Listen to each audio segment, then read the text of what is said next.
મિર્ચી morning. આખી દુનિયા અત્યારે શોબાજી પર ચાલે છે.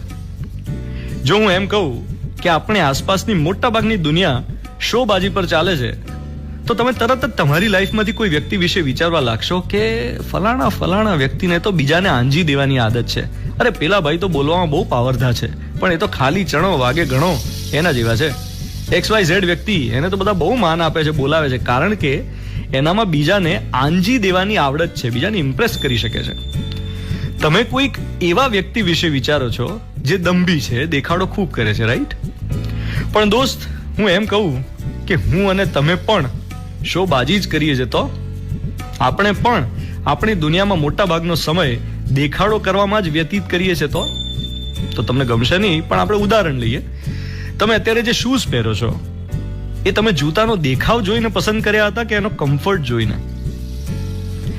બ્રાન્ડ જોઈને પસંદ કર્યા હતા કે ટકાઉપણું જોઈને? દેખાવ જોઈને? કદાચ બધા જ ફેક્ટર્સ જોઈને પસંદ કર્યા હોય, પણ એક સૌથી મોટું ફેક્ટર એ છે કે જ્યારે એ શૂઝ તમે પહેરશો ત્યારે તમે કેવા દેખાશો એ વિચારીને તમે શૂઝ સિલેક્ટ કર્યા છે.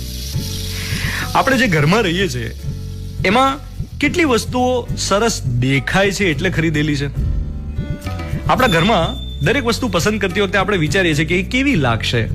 આ કેવી કોને લાગે છે, આપણને કે દુનિયાને? ઘરમાં એવી કેટલી વસ્તુઓ છે જે દુનિયાને દેખાડવા ખરીદેલી છે. એવી કેટલી વસ્તુઓ છે જે બીજા વખાણ કરે એ હેતુથી વસાવેલી છે. આપણી દુનિયામાં હવે ઘર મટીને શોરૂમ બનતા જઈ રહ્યા છે. ચલો ઘર છોડો, સોશિયલ મીડિયા અકાઉન્ટ જોઈએ તો એમાં આપણે એ જ વસ્તુઓ શેર કરીએ છીએ જે આપણે દુનિયાને બતાવવા માંગીએ છીએ. દુનિયા સમક્ષ સોશિયલ મીડિયામાં આપણે આપણી એક ઇમેજ ઊભી કરવા મથીએ છીએ. ઇમેજ બિલ્ડિંગ એ બહુ મોટી એક્સરસાઇઝ છે, જેનાથી ઘણું બધું મળે છે. નોકરી, પ્રિય પાત્ર, પૈસા, પ્રમોશન, પોઝિશન, આ બધું ઘણું બધું આપણે ઇમેજ બિલ્ડિંગ થકી મેળવીએ છીએ.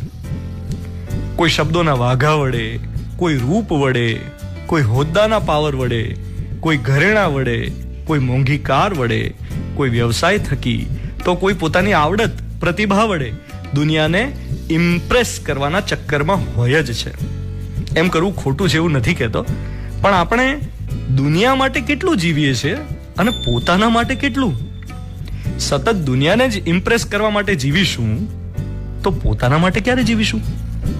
એટલે કરિયર, પ્રમોશન, પોઝિશન, નવું ઘર એ દુનિયા માટે લઈએ છે કે પોતાના માટે? આપણે સૂર્યાસ્ત જોઈએ, એને માણીએ અને સનસેટમાં ફોટા જ પડાવ્યા કરીએ, એ બેમાં ફરક છે. You are listening to Mirchi. હું છું ધ્વનિત, તમારી સાથે. Good morning my dear.